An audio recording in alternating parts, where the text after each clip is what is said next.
One, two, three, four. Satu jalur, sejuta info. Assalamualaikum warahmatullahi wabarakatuh. Pemirsa, kembali lagi kita berjumpa di channel YouTube Jalur Info TV. Kali ini kita bersama dengan teman-teman dari redaksi Koran Investigasi Jalur Info. Kita akan mendiskusikan terkait dengan tema-tema yang diangkat pada edisi 11 Maret 2022. Kali ini kita tamu-tamu spesial kita kali ini adalah ada Ibu Anita. Ya. Bagaimana kabar Bu? Wabarakatuh. Baik. Ibu Anita ini adalah wakil pemimpin redaksi dari Koran Investigasi Jalur Info. Kemudian ada Pak Ihsan Jirong. Pak Ihsan ini adalah tim bisnis dari Koran Investigasi Jalur Info. Kemudian kita juga ada tamu spesial kita adalah sang redaktur pelaksana. Ya. Beliau adalah Pak Irianto Hamama. Assalamualaikum warahmatullahi wabarakatuh. Waalaikumsalam. Ya, ini menarik sekali isu-isu yang diangkat oleh Koran Investigasi Koran Investigasi Jalur Info edisi 11 Maret 2022. Kita melihat bahwa ada pelantikan Bapak Gubernur Sulawesi Selatan, kemudian ada tema utama yaitu terkait dengan dana miliaran honor Satpol PP. Ya, kemana dana miliaran honor Satpol PP? Ya, kita akan mengulas sedikit demi sedikit. Mungkin kita mulai dari Ibu Anita Anggriani. Ini berkah terselubung dari Bapak Gubernur Andi Sudirman Sulaiman. Mungkin bisa dikasih penjelasan sedikit, Bu. Iya. Mengapa saya mengangkat isu tentang berkah terselubung? Karena sebenarnya Andi Sudirman Sulaiman ini dilihat dari latar belakang politik hampir sama sekali tidak ada. Kemudian bicara tentang birokrat juga untuk pertama kalinya dia langsung menduduki wakil gubernur saat itu. Jadi tetapi memang mengapa dia menjadi berkah terselubung menurut saya, karena dia berada di pusaran orang-orang hebat saat itu, yaitu Pak Nurdin Abdullah yang pada tahun 2018 itu benar-benar digadang-gadang sebagai figur yang sangat kuat untuk menjadi gubernur, ya, 2018 itu. Lalu kemudian ada kakak dari Pak Andi Sudirman yang Menteri Pertanian saat itu, dan kita tahu bahwa beliau adalah salah satu orang yang terdekat dengan Presiden Jokowi, ya, salah satu tim sukses kalau saya tidak salah di awal-awal suksesi ke Presiden tahun 2014 waktu itu. Jadi ini semacam blessing disguise, ya? Saya kira seperti itu. Ada keberkahan ketika dia itu tetap kita mengangkatnya sebagai rahasia Tuhan, tetapi memang tidak bisa dinafikan bahwa dia berada di sekitar orang-orang hebat itu, sehingga ini menjadi bagian dari menaikkan pamornya. Tapi terlepas dari itu, sebenarnya saya juga mengutip tulisan ini sebenarnya pada saat pencalonan beliau sebagai wakil gubernur saat itu, bagaimana tim memoles Andi Sudirman, dia punya kemampuan untuk menjadi seorang leader. Memang saya memperhatikan catatan yang ditulis oleh Dr. Supriyansa S. Latif, yang sekarang ini beliau adalah staf khususnya Wakil Presiden Pak Kiai Haji Ma'ruf Amin. Di tulisan beliau itu memang menjelaskan tentang bagaimana Andi Sudirman ini dia memulai sekolahnya mulai dari bawah, mulai dari SD. Memang dari catatan itu saya memang melihat bagaimana Andi Sudirman Sulaiman itu betul-betul dipersiapkan oleh orang tuanya untuk, meskipun itu mungkin tidak seperti zaman sekarang ketika anak-anak itu betul-betul dibentuk, ya, tapi dia itu secara alami memang terbentuk kemandirian dan sebagainya. Ada juga poin-poin bagus dari seorang Andi Sudirman yang menurut saya perlu harus ditahu oleh masyarakat Sulawesi Selatan, bahwa dia memang seorang engineer, ya. Dia lulusan dari Unhas yang engineer, teknik mesin, kemudian dia bekerja di beberapa perusahaan multinasional, ya. Salah satunya misalnya di tahun ketika sulit dia untuk mendapatkan beasiswa, dia sudah mendapat beasiswa dari Yayasan TIS, ya, Indonesia. Lalu dia bekerja di TIS, lalu dia juga bekerja di perusahaan Australia yang Petrosia. Mudah-mudahan itu bisa menjadi salah satu indikator dari kemampuan dia untuk menjadi seorang leader gitu ya. Yang tersisa 2 tahun lagi ya. Yang tersisa 2 tahun, 1 tahun Oke. 8 bulan ya. Kita melangkah ke isu utama yang diangkat oleh koran investigasi Jalur Info pekan ini, yaitu kemana dana honor miliaran rupiah dari Satpol PP. Ya, kita ke Pak Redaktur Pelaksana, Pak Irianto Amama. Ya, yang bisa dijelaskan sedikit Pak kenapa diangkat tema ini, isu ini. Jadi kenapa saya angkat tema ini dan mempertanyakan kemana dana miliaran honor Satpol PP? Ini sesuatu yang sangat menarik. Jadi bukan hanya yang terjadi di pemerintahan Kota Makassar, tapi bisa saja terjadi di daerah lain. Nah, di sini kenapa saya angkat? Karena punya nilai jual. Iya. Punya nilai jual yang seharusnya judul ini berapa kali terjadi penggantian. Iya. Tadinya kita kasih judul oknum ini menilai honor ini, tetapi setelah kita diskusikan dengan teman-temannya, maka inilah yang jadi judul kemana dana miliaran honor Satpol PP. Iya. Tetapi investigasi yang kita lakukan sehingga menjadi sebuah berita ini, ada beberapa narasumber yang kita hubungi dan data kita sangat kuat ya. Data kita sangat kuat meskipun sebenarnya dalam ketika kita melakukan investigasi ada saja yang menjadi hambatan buat kita. Ya, oke. Ya. Kita melangkah ke Pak Direktur Bisnis ya, Pak Isanjiro. Ya, sekarang ini kan industri media di era disrupsi ini menghadapi tantangan. Ya, kalau kita melihat banyak koran-koran cetak yang tutup seperti Cek dan Dicek dan yang lainnya. Koran-koran besar lah yang sudah punya nama. Koran-koran besar lah yang punya nama. Nah, sekarang Jalur Info, koran investigasi Jalur Info muncul. Ada beberapa kalangan yang mengatakan bahwa koran yang melawan arus. Ya, bagaimana Anda melihat ini bahwa bisnis media ini masih bisa berkembang? Bagaimana prospeknya Anda melihat? Iya, terima kasih banyak Mas Afar. Jadi memang ketika kita bicara era sekarang, itu eranya teknologi, IT ya, dan banyak yang sudah kita sering di mana-mana kan ini sudah informasi itu referensinya ada di gadget semua, ya, di gadget. Nah, ketika kita mencari sesuatu berita ya yang update, malas pun membaca itu ada video ya, yang langsung ditampilkan di layar situ.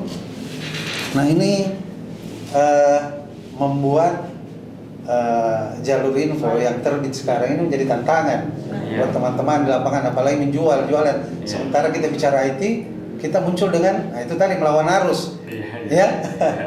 Tapi memang ini koran menarik, karena dia memperlihatkan ciri khas dirinya sendiri, ya, yang tidak seperti koran lain. Ketika ini koran muncul dengan beberapa rubrik yang biasa kita dapatkan juga di koran lain, pasti kan orang bertanya, ngapain juga saya mau baca begini. Tapi kan beritanya ini khas. Kenapa? Di situ ada memperlihatkan warnanya sendiri bahwa ini koran-koran investigasi. Koran investigasi. Nah, saya kira ini menarik ya untuk beberapa masalah-masalah, karena kita ini koran Jalur Info ini memang bicara investigasi mau menguat yang yang tersembunyi. Kita mau memperjelas yang belum jelas. Nah, inilah barangkali ya buat terang yang gelap target kita itu. Karena memang banyak masalah saya kira yang perlu kita jelaskan begini. Yang perlu kita ungkap itu. Olehnya itu saya kira bisnis bicara koran, terutama Jalur Info ini yang hadir sebagai koran investigasi. Ya. Oh iya, satu yang menarik lagi ceritanya dari teman itu, banyak ya untuk wartawan-wartawan sendiri yang kita tidak pernah tahu itu bahwa wartawan-wartawan investigasi apa semua kemarin dengan sendirinya kita sudah tahu ya bahwa siapa yang sebenarnya tertarik dengan berita-berita investigasi ini, termasuk teman-teman wartawan tadi muncul. Saya Pak memang menarik dengan koran karena memang saya sering menginvestigasi di lapangan. Nah, ini saya kira sesuatu yang menarik. Bicara teman-teman bisnis, saya kira jualannya juga ada sesuatu yang baru ditawarkan untuk itu. Ya. Jadi platform kita ini di Jalur Info saya kira 4. Jadi ada online-nya, ada TV streamingnya, ya, ada PDF-nya, dan ada korannya, printnya. Nah, saya kira itu yang hadir untuk kita ke masyarakat untuk pembaca-pembaca kita. Dan semuanya tergabung dalam satu platform ya. Platform Jalur Info. Oke.